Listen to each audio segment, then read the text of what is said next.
నమస్తే, welcome to Bharati TV. నేను బాపయ్య. అంబటికి కొత్త నిక్ నేమ్ పేదరాశి పెదనాన్న అని చెప్పి ఈ వీడియోకి నేను ఒక టైటిల్ పెట్టాను. నిజానికి అంబటి రాంబాబుకి ఈ నిక్ నేమ్ పెట్టింది నేను కాదు, అంటే ఈ ముద్దు పేరు పెట్టింది నేను కాదు. గుంటూరు పశ్చిమ నియోజకవర్గ ఎమ్మెల్యే, తెలుగుదేశం పార్టీ మహిళా నేత గళ్ళా మాధవి పెట్టారు. అంబటి రాంబాబు అంటే పరిచయం అక్కర్లేదు. వైఎస్ఆర్ కాంగ్రెస్ పార్టీ నేత, సీనియర్ పొలిటీషియన్, మాజీ మంత్రి, సత్తెనపల్లి మాజీ ఎమ్మెల్యే. ఎప్పుడో 1989లో ఒక్కసారి ఎమ్మెల్యేగా గెలిచారు. అప్పటి నుంచి పలు దఫాలుగా పోటీ చేసిన ఓడిపోతూ వచ్చారు. కొన్నిసార్లు అయితే అసలు కాంగ్రెస్ పార్టీ ఆయనకి టికెట్ ఇవ్వలేదు. వైఎస్ఆర్ కాంగ్రెస్ పార్టీ 2014లో టికెట్ ఇచ్చింది. ఆ తర్వాత 2019 గెలిచారు. 2024లో దారుణంగా ఓడిపోయారు. సో అంబటి రాంబాబు తన కెరియర్లో గెలిచింది రెండు సార్లు. అయితే అంబటి రాంబాబుకి రాజకీయంగా అనుభవం ఎక్కువ, ఎందుకంటే రాజకీయాల్లో నలుగుతూ వచ్చారు కదా. సో ఎలా అబద్ధాలు ఆడాలి, ఎలా అభూత కల్పనలు సృష్టించాలి అనేది ఆయనకి బాగా అందివేసిన చెయ్యి అని చెప్పేసి ఆయన రాజకీయ ప్రత్యర్థులంతా కూడా చెప్తూ ఉంటారు. ఇప్పుడు గళ్ళా మాధవి ఇంకొకసారి దాన్ని ధృవీకరించారు. ఎలా అని అంటే, మొన్న మధ్య గుంటూరులో ఒక ఇన్సిడెంట్ జరిగింది. ఒక 2 రోజుల క్రితమో 3 రోజుల క్రితమో ఒక ఇన్సిడెంట్ జరిగింది. మహిళ మీద ఒక తెలుగుదేశం పార్టీ లోకల్ లీడర్ దాడి చేశాడు. పైగా ఒక హిజ్రాని వెంటేసుకొచ్చి ఆవిడ్ని వివస్త్రను చేసి మరీ దాడి చేశారు ఒక ఘటనలో. దీని మీద తెలుగుదేశం పార్టీ వెంటనే యాక్షన్లోకి దిగింది. అతడి మీద చర్యలు తీసుకున్నారు. మహిళా కమిషన్ చైర్పర్సన్ రాయపాటి శైలజ అక్కడికి వెళ్లారు, పరామర్శించారు. అలాగే హోమ్ మినిస్టర్ అనిత కూడా ఎవరైతే యాక్షన్ తీసుకోవడంలో డిలే చేసిన పోలీస్ ఆఫీసర్స్ ఉన్నారో వాళ్ళ మీద కూడా ఆగ్రహాన్ని వ్యక్తం చేశారు. అలాగే గళ్ళా మాధవి, పశ్చిమ నియోజకవర్గం ఎమ్మెల్యే, ఏదైతే గుంటూరులో ఇన్సిడెంట్ జరిగిందో ఆ ఏరియాకి ఎమ్మెల్యే ఆవిడ.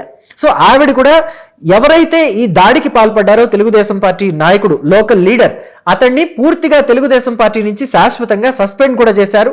ఎఫ్ఐఆర్ కట్టారా లేదని తెలుసుకుంటూ ఆ కేసును ఫాలో అప్ చేస్తూ అతడి మీద కేసు ఫైల్ అయ్యేలాగా, యాక్షన్ తీసుకునేలాగా మూవప్ చేస్తూనే ఉన్నారు. అయితే అంబటి రాంబాబు మాత్రం దీన్ని ఎన్కాష్ చేసుకుంటానికి ప్రయత్నించారు, పొలిటికల్గా ఎన్కాష్ చేసుకోవడానికి ప్రయత్నించారు. ఒక ప్రెస్ మీట్ పెట్టి ఉన్నవి లేనివి అన్నీ కల్పించి చెప్పారు. దాడి జరిగిన వెంటనే అసలు తెలుగుదేశం పార్టీ వాళ్ళు స్పందించలేదని, అందుకే ఆవిడ వైసీపీ వాళ్ళ దగ్గరికి వచ్చిందని, ఇక్కడ పని జరగదు, మీరు తెలుగుదేశం పార్టీ ఆఫీస్కే వెళ్ళి కంప్లైంట్ చేయమని ఎవరో సలహా ఇస్తే మళ్ళీ తెలుగుదేశం పార్టీ ఆఫీస్కి వెళ్ళి ఆవిడ కంప్లైంట్ చేసిందని, ఇలా రకరకాలుగా ఆయనకి తోచినట్టుగా ఆయన కథలు అల్లుతూ ఈ ఘటనని మరింత దారుణంగా చిత్రీకరించే ప్రయత్నం చేయటాన్ని గళ్ళా మాధవి ఆగ్రహం వ్యక్తం చేశారు. ఆవిడ తీవ్రంగా ఖండించారు.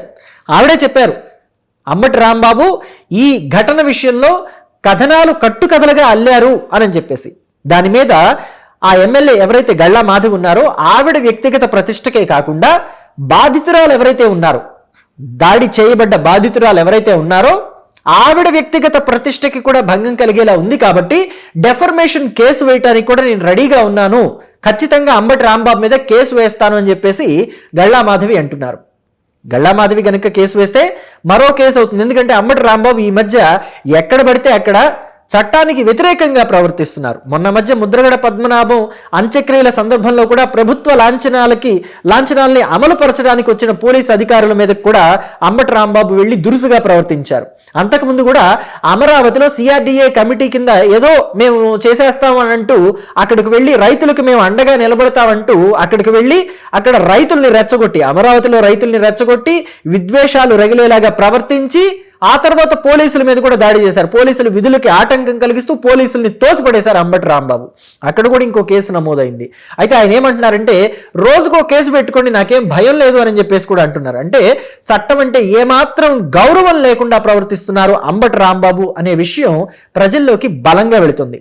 దీన్ని మాత్రం అంబటి రాంబాబు ఎక్కడా గమనించట్లేదు. అంటే పొలిటికల్గా రిటైర్ అయిపోయే టైం వచ్చేసింది, నేను ఏమైనా చేస్తానని చెప్పేసి ఫిక్స్ అయిపోయారా, లేకపోతే ఇంకొకసారి వైసీపీ ఎప్పుడైనా అధికారంలోకి వస్తే, ఒకవేళ అధికారంలోకి వస్తే జగన్మోహన్ రెడ్డి తన దౌర్జన్యాలు, దాష్టీకాలు చూసి, తాను ప్రవర్తిస్తున్న తీరు చూసి మెచ్చుకుని మంత్రి పదవి ఇస్తాడా మరోసారి అని చెప్పేసి అంబటి రాంబాబు అలా బిహేవ్ చేస్తున్నారా అర్థం కావట్లేదు అని చెప్పి తెలుగుదేశం పార్టీ వాళ్ళే కాదు, వైఎస్ఆర్ కాంగ్రెస్ పార్టీ వాళ్ళు కూడా ఆశ్చర్యాన్ని వ్యక్తం చేస్తున్నారు. ఎందుకంటే అంబటి రాంబాబు ప్రవర్తిస్తున్న తీరు చూసి వైసీపీ వాళ్ళకే జుగుప్స, విసుగు కూడా వస్తున్నాయట. పార్టీ ప్రతిష్టని, ఉన్న ప్రతిష్టని కూడా గంగపాలు చేసేస్తున్నాడు, మురుక్కాలలో కలిపేస్తున్నాడు అని చెప్పేసి అంబటి రాంబాబు మీద వైసీపీ వాళ్ళు కూడా విసుక్కుంటున్నారు.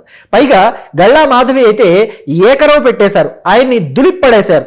అంటే మహిళల మీద మీకు ఇప్పుడే గౌరవాలు, అభిమానాలు, ఆప్యాయతలు పుట్టుకొచ్చాయా? గతంలో ఏం జరిగింది? చెరుకుపల్లి దగ్గర ఒక గ్రామంలో అమర్నాథ్ అనే ఒక యువకుడి మీద, అంటే ఒక చిన్న కుర్రాడు 10th క్లాసో 8th క్లాసో చదువుకుంటున్నాడు, ఆ కుర్రాడి మీద వైసీపీ కార్యకర్తలు పెట్రోల్ పోసి చంపేస్తే మీరు పరామర్శించారా? మీరు వెళ్ళొచ్చారా? పైగా రేపల్లికి దగ్గరే కదా అని చెప్పి ఆవిడ కడిగి పారేశారు అంబటి రాంబాబుని. అంతేకాదు, నెల్లూరు జిల్లా కోవూరు నియోజకవర్గం ఎమ్మెల్యే తెలుగుదేశం పార్టీ మహిళా నేత వేమిరెడ్డి ప్రశాంతి రెడ్డి మీద వైఎస్ఆర్ కాంగ్రెస్ పార్టీ నాయకుడు అనరాని మాటలు పబ్లిక్ మీటింగ్లో మాట్లాడితే మీరు వెళ్ళి మరి వేమిరెడ్డి ప్రశాంతి రెడ్డిని పరామర్శించారా? ఆవిడ మహిళా నేత కాదా? ఆయనకేమన్నా బుద్ధి చెప్పారా? నల్లపురెడ్డి శ్రీనివాసులు రెడ్డి మీద ప్రసన్న కుమార్ రెడ్డి, నల్లపురెడ్డి శ్రీనివాసులు రెడ్డి తనయుడు నల్లపురెడ్డి ప్రసన్న కుమార్ రెడ్డికి మీరు కాస్తైనా జ్ఞానము బుద్ధి ఏమైనా చెప్పొచ్చారా అని చెప్పేసి ఆవిడ రెచ్చిపోయి మరి ఆయనకి చేవాట్లు పెట్టారు అంబటి రాంబాబుకి. అంతేకాదు, తెలుగుదేశం పార్టీ వాళ్ళైతే ఈ సందర్భంలో ఒక విషయాన్ని జ్ఞాపకం చేస్తున్నారు. ఇప్పుడు వైసీపీ వాళ్ళంతా మహిళల మీద ఎక్కడ లేని ఆప్యాయత కురిపిస్తుంటే గతంలో రోజా ఏమన్నారు? ఒక మహిళా నేత ఉండి మహిళల మీద ఏదో 2 రేపులో 3 రేపులో జరిగితే ఎందుకంత రాద్ధాంతం చేస్తున్నారు అని చెప్పేసి ఆవిడ మాట్లాడిన మాటలు ఇప్పుడు తెలుగుదేశం పార్టీ వాళ్ళు, జనసేన పార్టీ వాళ్ళంతా గుర్తు చేస్తున్నారు. పైగా ఇక్కడ మనం చూస్తే ఏదైతే ఘటన జరిగిందో ఆ ఘటనకి సంబంధించి మహిళా కమిషన్ వెంటనే స్పందించింది. మహిళా హోంమంత్రిగా ఉన్న వంగలపూడి అనిత స్పందించారు. అయితే ఇక్కడ మనం వంగలపూడి అనిత గారి ప్రస్తావన వచ్చింది కాబట్టి ఒక మాట గుర్తు చేసుకోవాలి. మాజీ మంత్రిగా ఉన్న గుడివాడ అమర్నాథ్ వంగలపూడి అనిత మేకప్ గురించి, ఆవిడ ఆహార్యం గురించి ఎంత నీచంగా మాట్లాడారో మనం అంతా చూసాం. దాన్ని కూడా ప్రశ్నించారు అంబటి రాంబాబుని. ఆ విషయంలో కూడా ప్రశ్నించారు గల్లా మాధవి.